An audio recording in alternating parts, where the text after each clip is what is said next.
Ang Bulinaw ay mayaman sa mga magagandang pasyalan.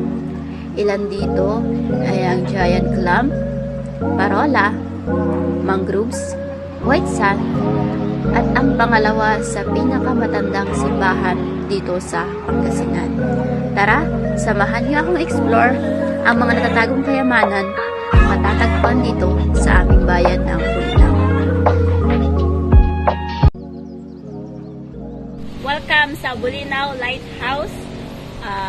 Ito po ay isa po sa isang tourist spot dito sa Bulinaw. At ito pong lighthouse ay siya po sa pangalawa sa pinaka tallest na lighthouse sa buong Pilipinas. At ito pong lighthouse na ito ay naipatayo nung meron pong mga pumunta ditong mga American, British engineer at kasama po yung mga Filipino engineers. At ito po ay may 351 above sea level. Ito pong lighthouse na ito, kung napapansin po ninyo, yan. Ito po ay naipatayo dito po sa Ponta Petra Point. At ito pong Parola na tinatawag ay isa po ito sa sikat na tourist spot po dito sa Bulinaw. Ito po ay dinadayo po talaga ng mga turista kasi ito po ay sikat para sa mga birthday shoot or sa mga prenup shoot, ganun po. Kaya tara na po, explore na po natin itong lighthouse na ito dito sa Bulinaw.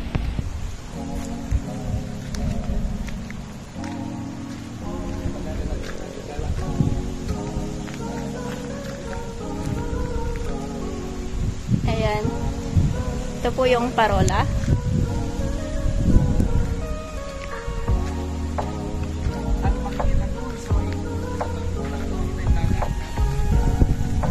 Ito po yung pintuan ng Parola. Ayan, kung titignan po ninyo, yan, ganyan po siya kataas.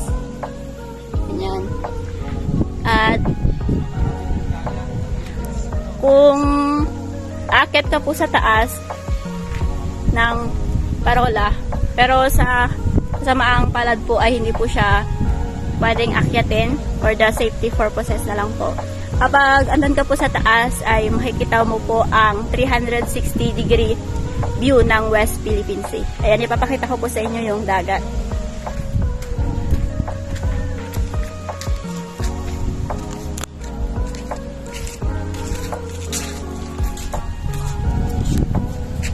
Ayan, ito na po yung view. Dito po ay makikita po natin ang West Philippine Sea. Ipapakita ko naman sa inyo ang isa sa pinagmamalahing falls dito sa Bulinaw.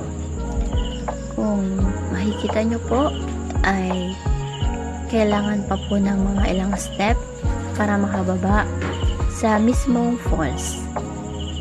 Ang falls po na ito ay tinatawag na Bulinaw Falls. At dahil maingay po ang ragasahan ng tubig ay pinili ko na lang pong mag-voice over para naman po ma-explain ko ng mabuti ang kasaysayan ng falls na ito. Perfect po ang falls na ito sa mga stress sa buhay. Marami po silang mga cottage na pwede po rentahan. At syempre, sa murang halaga lang. Diba? Kung nakikita nyo po, napakaganda po ng paligid. Napakaganda po ng view, napaka-relaxing. Kaya, tara, samahan nyo akong explore ang Bulinaw Falls.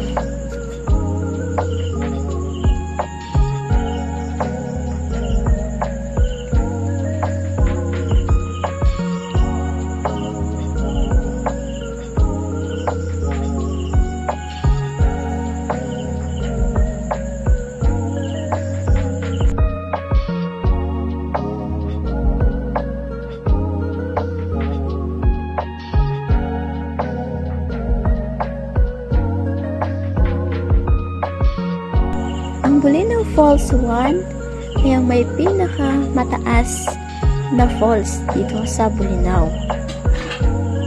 Ito po ay maaring talunan pero kailangang magdoble ingat kasi sobrang taas po talaga itong falls na to.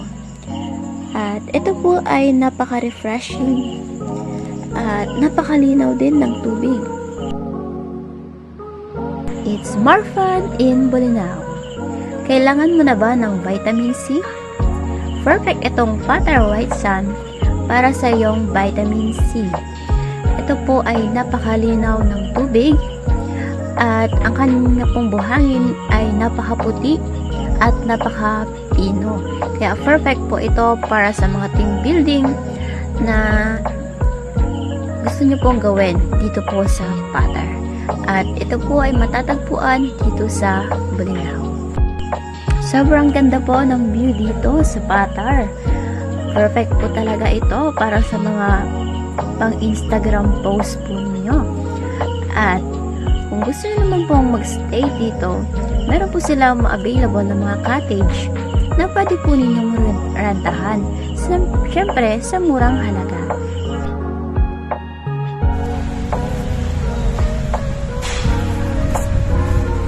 Ayan, andito po tayo sa isa po sa tourist spot dito sa Bolinao. Ito po yung St. James the Great Parish na ito po ay 414 taon na. Nakikita nyo naman na na po nagsipahang ito, napakatagal na po talaga.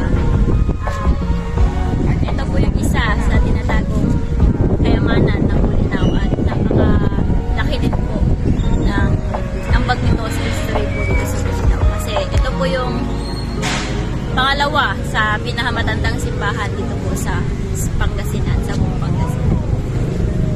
Ayan, kita nyo naman po, ito po yung kanyang history.